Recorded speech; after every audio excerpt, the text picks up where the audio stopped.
Hello, it's Ruth here from Kiln Farm Nursery. Today I'm talking about how to create a pot which is low maintenance and interesting and gives all year round colour. And this is one of the questions we get asked the most at the nursery, so I've developed quite a way of dealing with it. Firstly, you need to think about your pots. You can use whatever you've already got, but you don't want to have anything that's too small, otherwise it makes it really hard work for yourself because the plants might grow out of that pot and it makes it really hard for the watering. So there's all sorts of decorative pots or just plain pots. It really doesn't matter what you choose to use. The first part of this process is then choosing a shrub which is going to be quite low maintenance, easy to look after, and something that still gives you colour. So preferably an all year round evergreen shrub works well. You can have evergreens that do have flowers, but you always have to think about how the flowering time of a shrub is usually quite short, so you still won't have that colour all year. It will look maybe good for a month. So what I'd suggest is find a really great shrub that looks lovely in the pot in its own right, and then I'll teach you the magic trick at the end to give your pot a little bit of colour and interest. So I'm going to suggest a variety of these evergreen shrubs that I think work really well in pots, so they're quite well contained and quite compact. And I will put a list in the description under the video as well. The first one that I think works really well is Euonymus, and that's because it comes in all different shapes and sizes. So it depends on your budget and the size of your pot. So there's a beautiful one that's green and with white edging. This one is green with yellow edging. This is this lovely lush green. And here's another one which is lower growing and stretches out more rather than up. So whereas this one here has got spires. So you've got lots and lots of choice, and they all look good all winter as well. The only thing you need to remember with these is you'll maybe need to prune them kind of once or twice a year maximum, and you just take out the particular stems that are growing particularly fast, and then it just means that it gives your plant a neater look.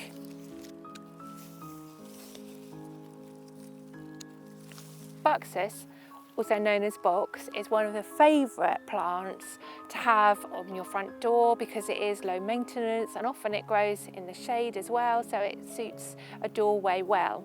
Depending on your budget and the size of your pot, you can spend as little or as much as you want.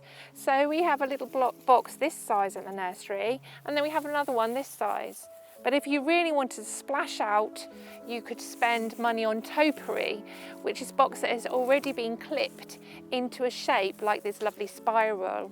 The reason why it costs more is because it's taken years to create the shape in the topiary, and it requires pruning regularly to make it into shape. But you too can do that with your own. You could buy something that's more reasonable at this price, and you could spend your years, you just prune it once, maximum twice a year, and make it into the shape that you'd like it to be.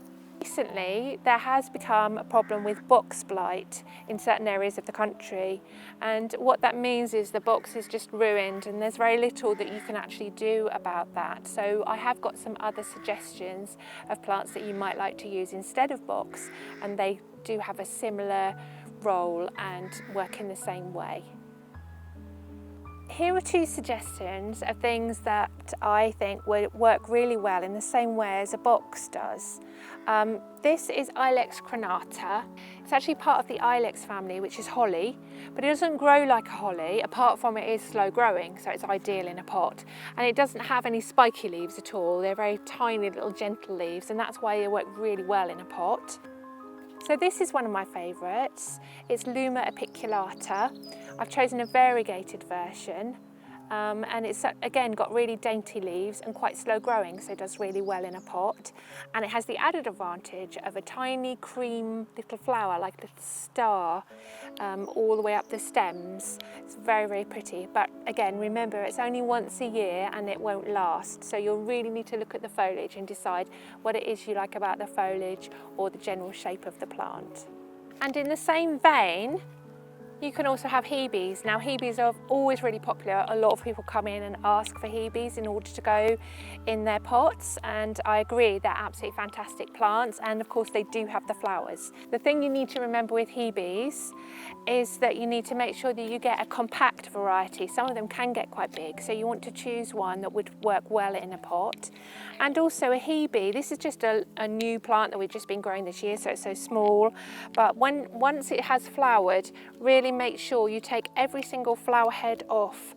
Otherwise what happens with Hebes is they get tall and leggy and you lose all the beautiful foliage that's underneath.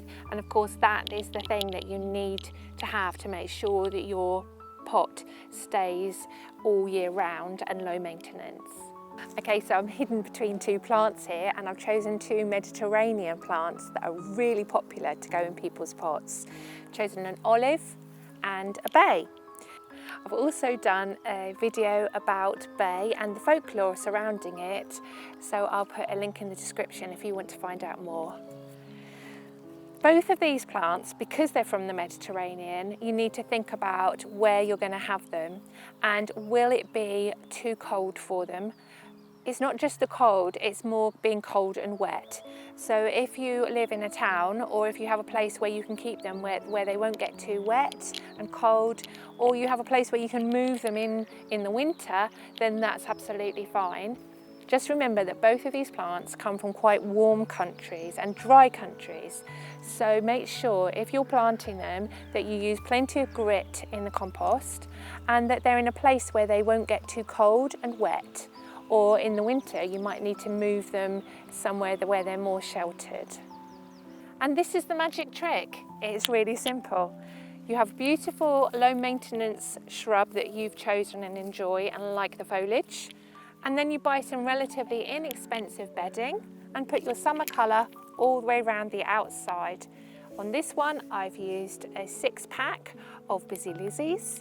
On this one I've pushed the boat out and I've used some begonia illumination and dahlias, which will flower all through the summer and into the autumn. So they will be doing really well. And don't despair, in the winter you can have colour too. You can buy a 6-pack of lovely violas or pansies, and again, it's very easy to just pop them around your shrub and you will have winter colour right through the cold months and into the spring. So they will look beautiful in the winter as well. The maintenance will be really quite easy. It's a twice-a-year job. I think the hardest job of all will be choosing what you want to have in your pots. And this is how easy it is to do. I've just used multi-purpose compost and I'm going to go for a pink theme today. So I'm using that pink Hebe and literally place it in the middle of my pot. Then I'm going to use these lovely impatiens and alternate them with these beautiful trailing verbena. It's quite nice to have things of different heights when you're working like this, so that whatever direction you're looking at it from, you're going to get a hit of colour. These will all get quite a lot bigger, so you will need to make space when you're planting. Leave space for them to grow.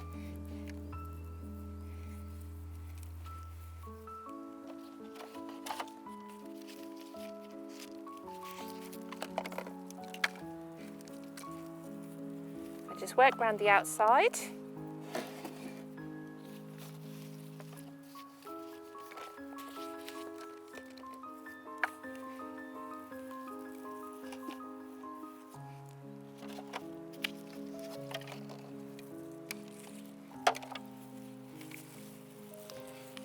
And there you have a lovely pot that will give you summer interest, and when the summer's over you can simply take out these plants and put in some winter pansies and it will look beautiful.